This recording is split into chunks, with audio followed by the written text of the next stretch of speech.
Hello and welcome to Tim Connolly Drums. Today I want to talk about why I do not do bar gigs anymore, why I despise them after having done thousands, to be totally honest. I've done so many bar gigs. I would say the type of gigs that I've done is bar gigs, wedding gigs, theater gigs, private parties, yachts, cottages. I mean, I've done dozens and dozens of different styles of gigs. You know, I played in the strangest places. I played on the St. Lawrence River.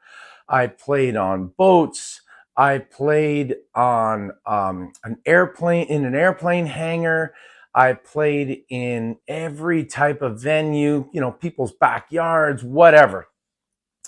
And the gig that I despise the most has become the bar gig.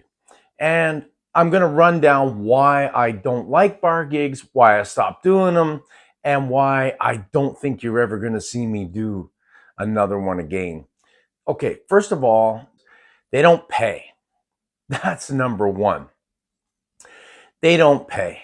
The bar gig, I mean, even a top rated bar band probably makes at the absolute most, $800. That's at the high end. And if you're really, really liked and you make lots of money for the venue, lots of money, that's the key. So that's at the high end. So how many bands are at the high end in the GTA area, which is the Greater Toronto area, that are actually pulling in fans and are a well-known band, not a tribute band, but just a well-known, you know, they're playing Bon Jovi, they're playing Journey, playing all the shit that all these bands play. And they're at the high end, $800 roughly. So there's only a few of those bands, to be totally honest. The majority are much lower. Most bands make anywhere between 3 and 6. And it also depends, this pisses me off, but if you're a 3-piece, a 4-piece, a 5-piece, obviously the larger the band, you make a little bit more money. But I've seen bands that are 6, 7, 8 pieces and they're still making $600-700. So how much are you making at the end of the day after, you know, expenses and stuff? You're not making very much money. You'd be lucky if you make $50 to $75, which is a complete waste of time. So let's run down the gig timeline. Each gig, every time you do a gig, it takes roughly 12 hours to do a gig. How is that possible? Well, you've got to think about rehearsal. You've got to think about emails, phone calls, all the stuff you did with either the agent or the venue to book this gig. And like my very opening statement about booking the gig, sometimes they're hard. Now, if you get in with an established agent, the agent takes you under his wing and stuff, it's obviously not as hard because the agent does most of that booking work and he just contacts you and say, hey, are you available on April the 15th, June the 9th, whatever. I got this gig in this venue booked for you. So in a way, though, you're at the mercy of the agent because the agent contacts you and offers you some gigs, you turn them down. The agent offers you again a bunch of gigs and you turn them down. So if you turn the agent down more than twice, you're pretty much doomed. He's not going to call you anymore, so you're done. Now, you may have absolute legitimate reasons why you're turning the venue down, other than the fact that maybe you just don't like the venue. But let's say somebody you know is going to be away, you're getting married, you're going to a funeral, whatever the reason is, they don't care. The agent does not care. They don't give a shit about you. They don't give a shit about the band. They care about making the venue happy and making money for themselves. So the whole theme of my entire video is it all boils down to money. but not money for you. That's the least important thing. It boils down to money for the bar. Now, like I said, it starts off with the agent, the 12-hour thing, and the emails and the contacts, whatever. Now, if you don't have an agent, then it's even more time consuming because you're contacting many, many, many different venues. In the old days, I used to actually go to different venues, go door to door. Imagine how time consuming that was. It was insane. I would never do that now. Plus, in the modern day, you don't need to do that, and they don't really want you to do that.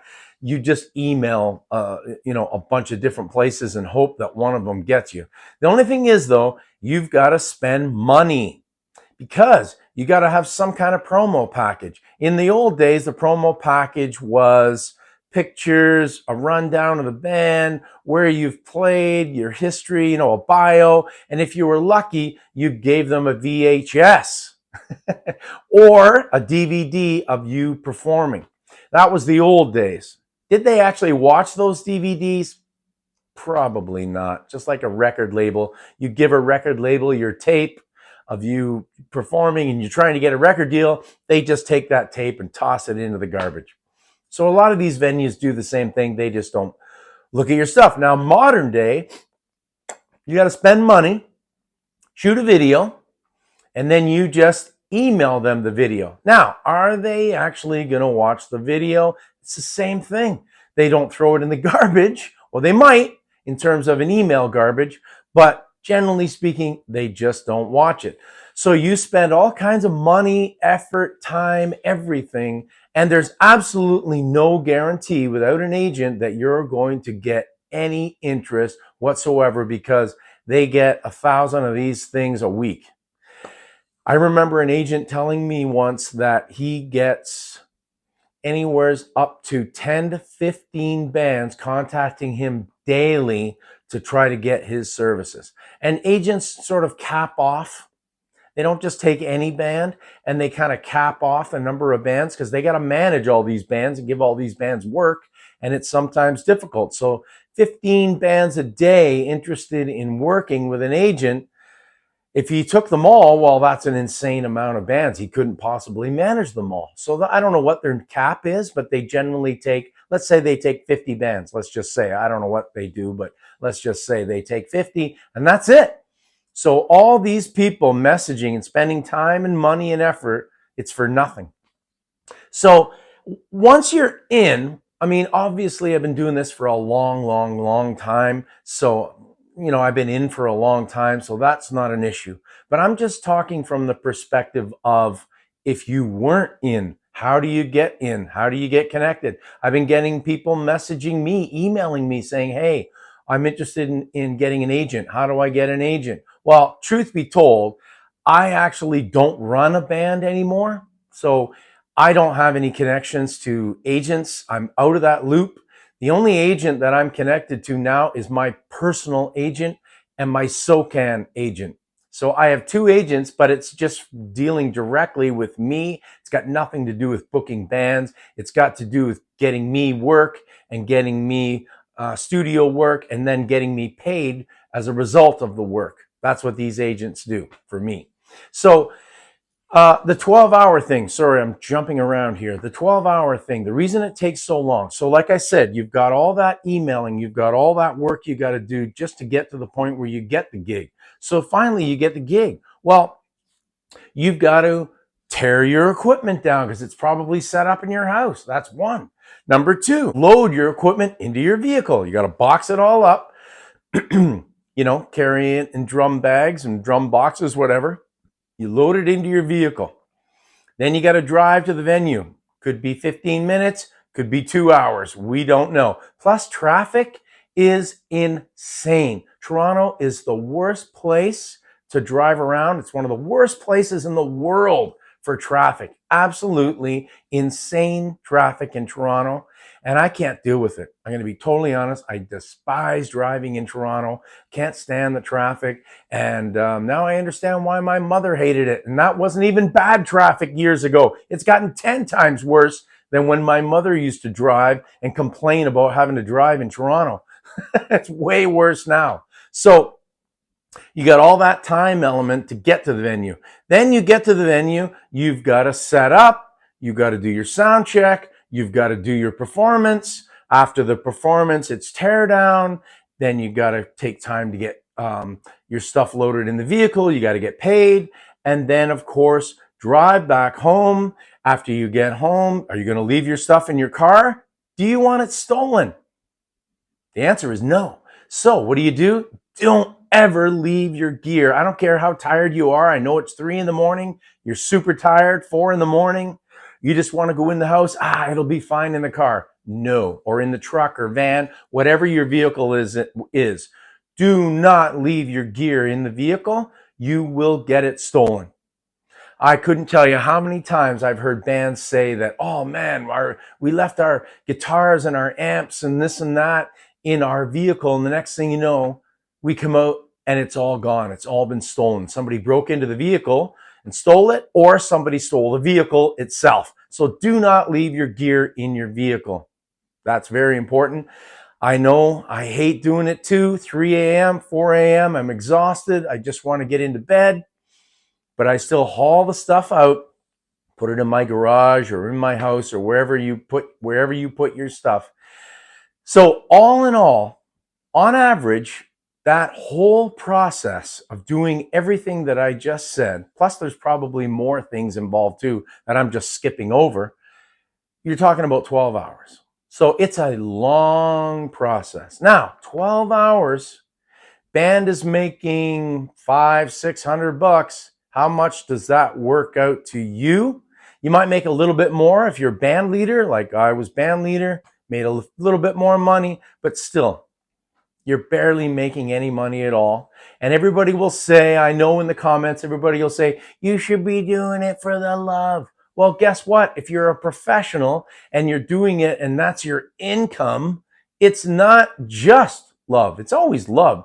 I love getting up on stage and performing, but I also like to get paid a good buck for my services because I'm entertaining loads of people and I feel that I deserve to get paid well. I've been doing this a long time. I deserve to get paid well for my services. That's my personal belief. So the other thing is, okay, so you've got that 12-hour element. That's the first thing. We've got the drive element. That's the second thing. And all the time that's involved. Now you get to the venue.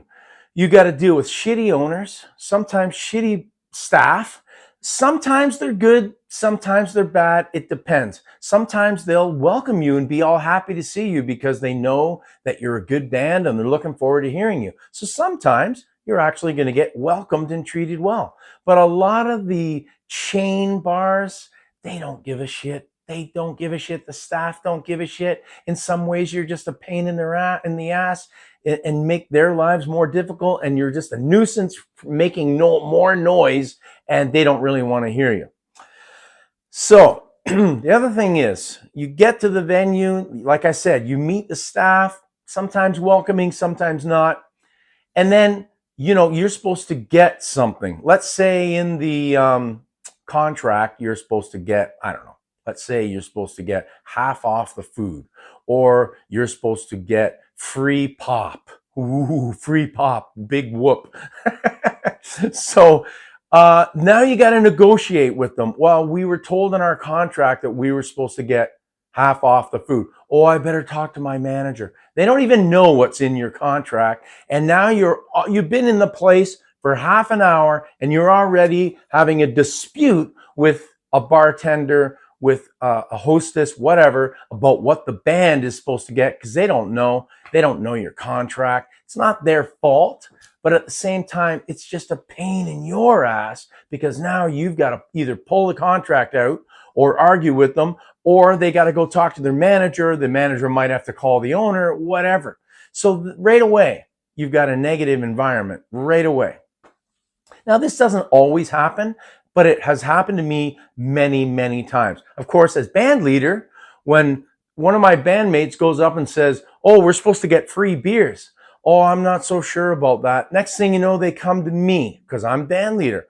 And then I have to go to the manager and say, look, here's the contract. Here's what we're supposed to get, blah, blah, blah. So that's just a pain.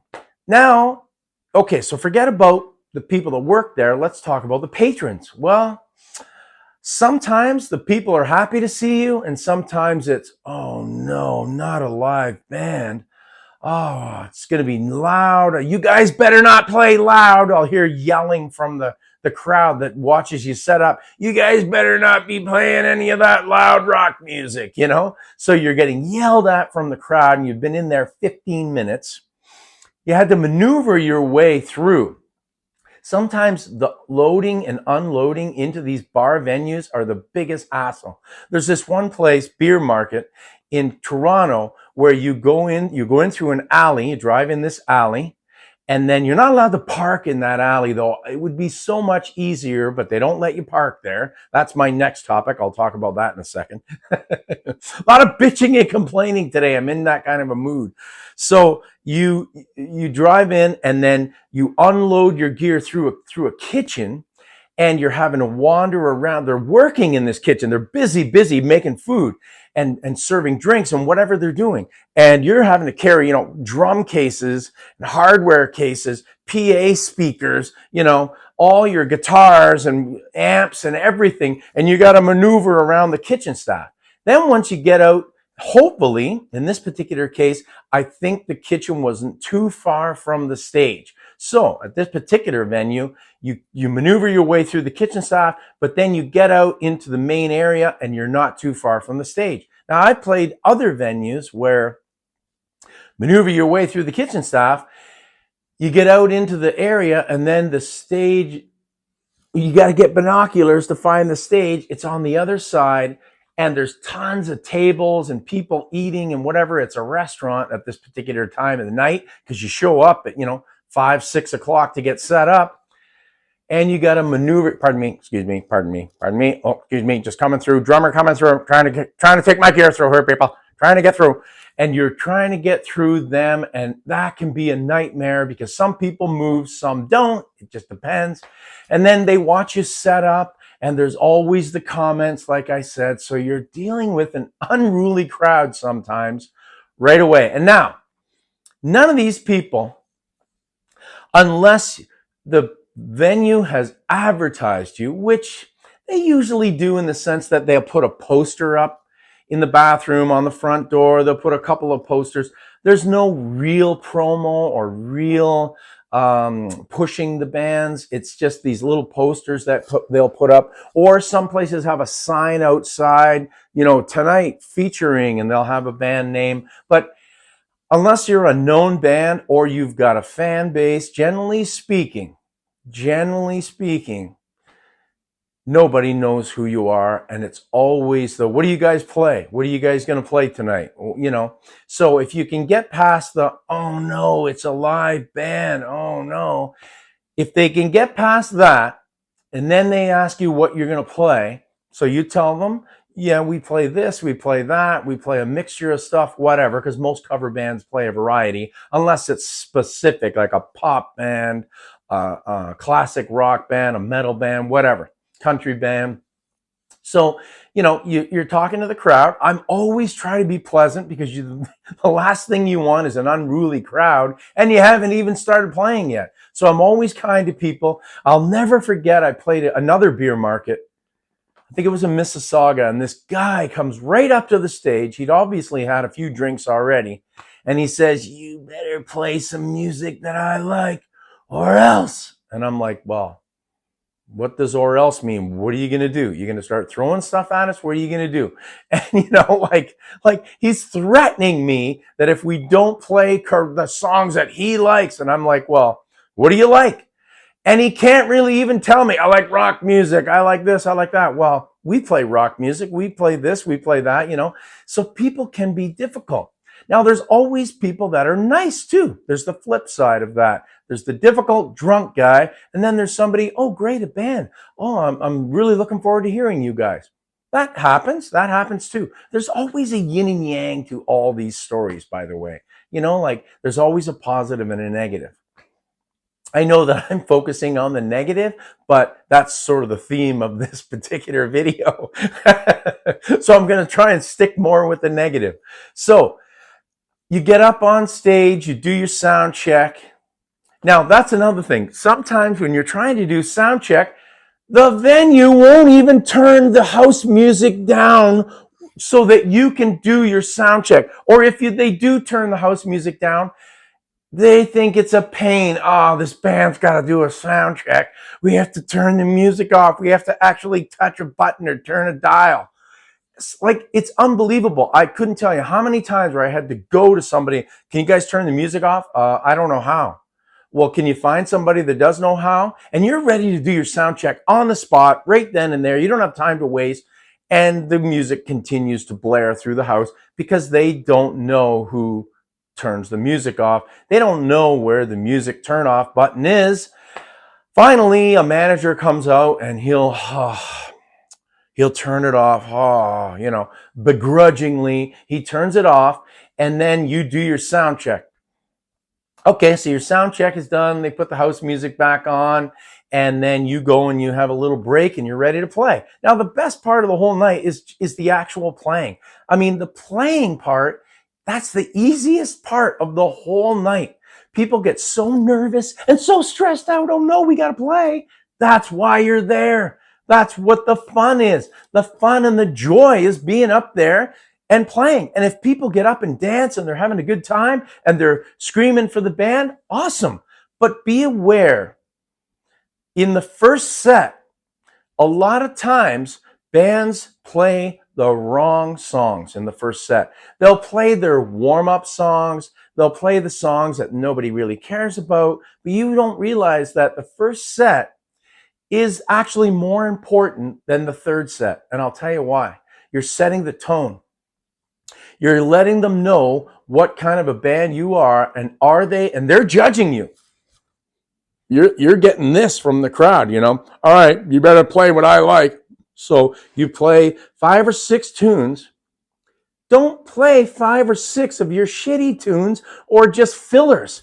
You better play in the first set some good songs. You can throw some fillers in there, but you better throw some songs out right away that the fans are going to love. Now, obviously, you don't play your end of night songs. You don't play you don't play Rage Against the Machine as your very first song. Nobody plays Don't Stop Believin' as your very first song, or Living on a Prayer, or whatever. These are your closers. I get it, and you want to save those to the end. But you still want to play some good capturing of the crowd songs in your first set. Okay, so you capture your crowd, and then you should be set for the rest of your evening. Then when the third set rolls around, the alcohol kicks in, they're ready to party, then you've got a captive audience. Nobody wants to leave. What's this band going to play next? I love this tune. And you've got a captive audience that can enjoy your music and really, really dance, party, have a good time, and the band feeds off that. The band feeds off the crowd feeds off the band. It's a good night. So, on a positive thing again, the playing part, generally speaking, unless you're playing in a venue, that's happened to me, I mentioned this in a story, where the manager comes and monkeys with your sound. Pet peeve from hell. If managers or bartenders or anyone that works the venue comes and tampers with your sound because you're too loud. That's the other thing. You guys are too loud. When you're playing, you're in your fourth song, you're into your fourth song, somebody comes up, can you guys turn it down? You're playing too loud. People are complaining. That's the other thing that drives me absolutely insane and why I hate bar gigs. I realize that you don't want to be cranking out full-blown, super high-intensity music in your first set. I get it.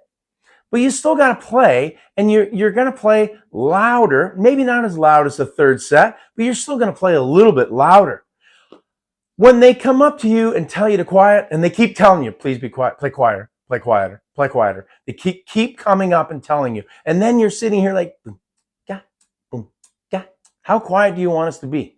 Like, we're a live band. We're playing live instruments. We are playing instruments that are powered. We're playing through a PA system. The singer needs to belt. They got to sing. So that is another thing I can't stand is you'll never get told to play quieter when you're playing a theater gig or an arena gig or anywhere where there's a sound guy and people are paying money. So that leads me to my next thing. Nobody really cares about the band at these bar venues because nobody, like I said, other than your fans, which is a very small amount, and your mom and your dad and your brother and your friend and your neighbor, if they come to the gig, yay, you got a small fan base. But generally speaking, especially when you're in a working situation like me, nobody comes out and sees me play hardly at all in terms of family and friends and stuff. Why? Because they've seen me play 1,000 times. So most gigs that I play, the audience doesn't know who I am. They don't know who the band is. As a result, sometimes they don't even pay attention to you. I couldn't tell you how many gigs I played where the audience, even though the audience might even be a fairly decent size audience, but maybe 2, 3, 5 people get up and dance. The majority of the audience just sits there. Every once in a while they glance over. Oh, there's a band here. Oh, but for the most part, because they're not paying, they really don't care.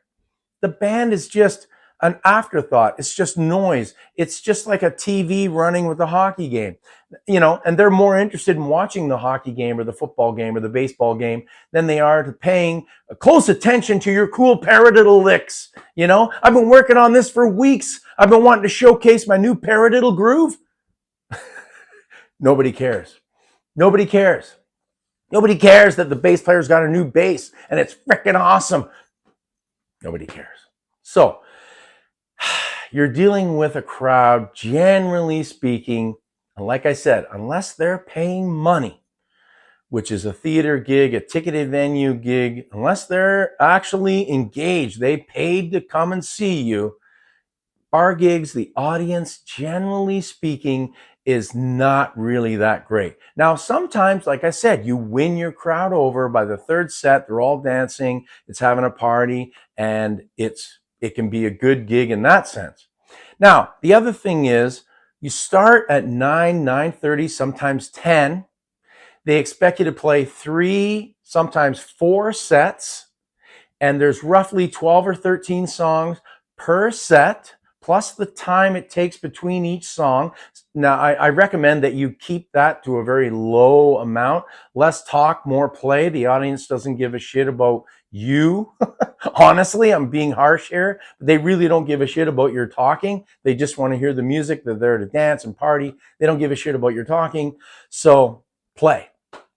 So you play your 3 or 4 sets. Now we're at 2 something in the morning. You might, if you're lucky, if the crowd likes you might do an encore, so you throw in an extra song or two, night is over. By the time you're done, you're looking at 2:15, maybe 2:30, probably not that late in the GTA, probably about 2:15. And then you got to tear all your stuff down. You got to deal with all the drunks. Okay. So dealing with the drunks can be the most dreaded part of the night. I know for me, the fights, the nonsense coming out of their mouth. My uncle knows Neil Peart and my friend's brother's cousin's sister-in-law's aunt plays in a band. Oh, amazing. Like all that dribble that you got to deal with from the drunks.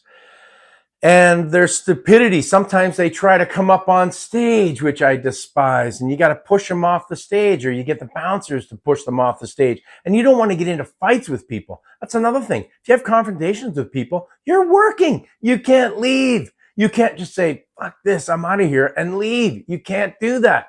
You are stuck there because you're working. So you've got to be nice to people the whole night, so you're faking it. In a lot of cases, when these drunks are coming up to you and they're talking to you and there's a whole pile of them, they're all around you, you got to be nice to them because you don't want to get into a disagreement with them, because drunks can turn on a dime. They can be laughing and jovial, and the next minute they're ready to pound your lights out. So dealing with the drunks can be an absolute nightmare.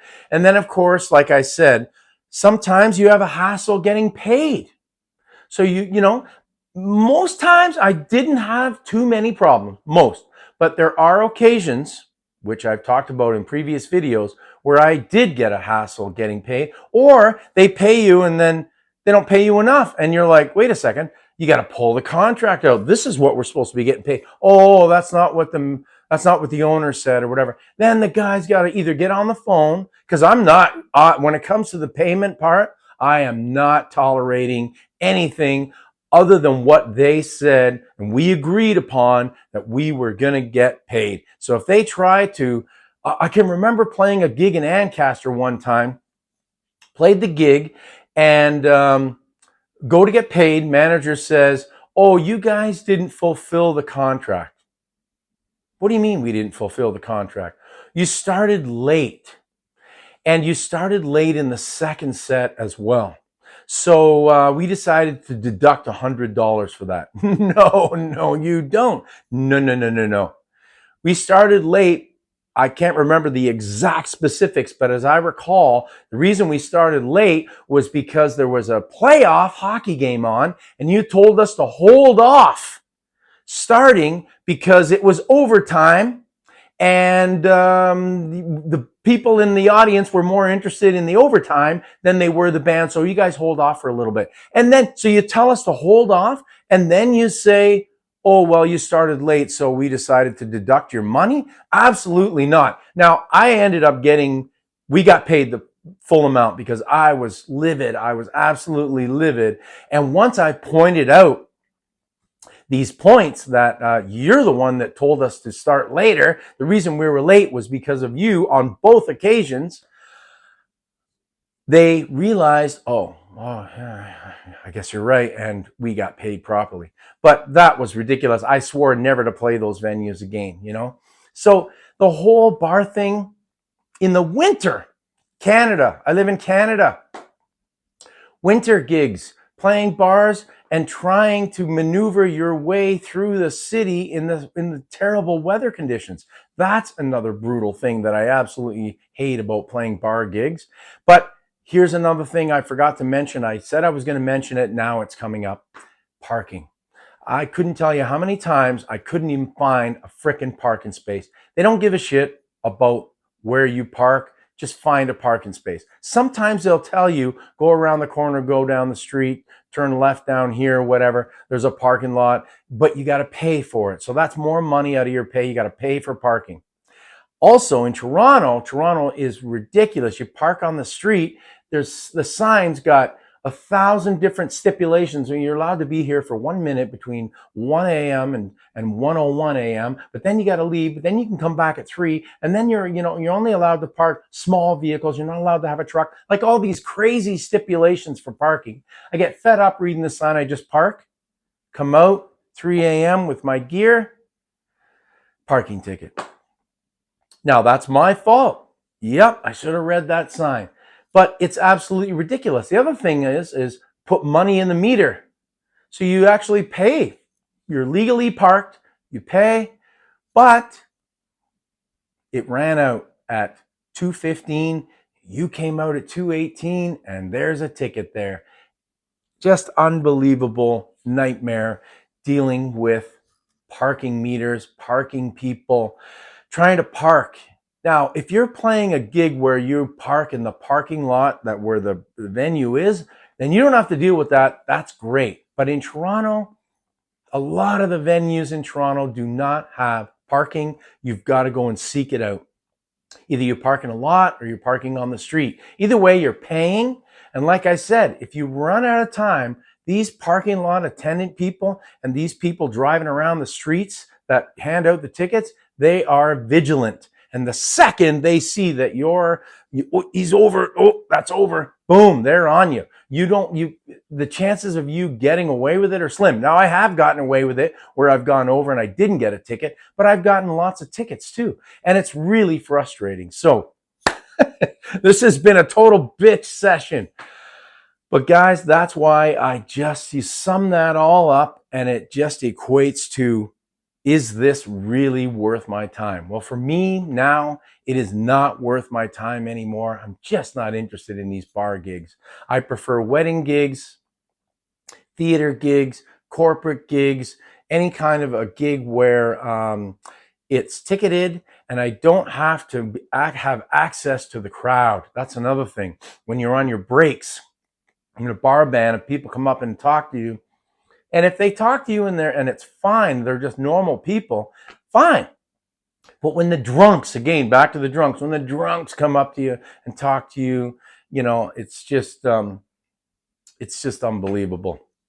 So anyways, guys, that's why I am not doing these kind of gigs anymore, and I'm sticking to the higher end gigs that I enjoy doing, and no more bar gigs for this guy. No more.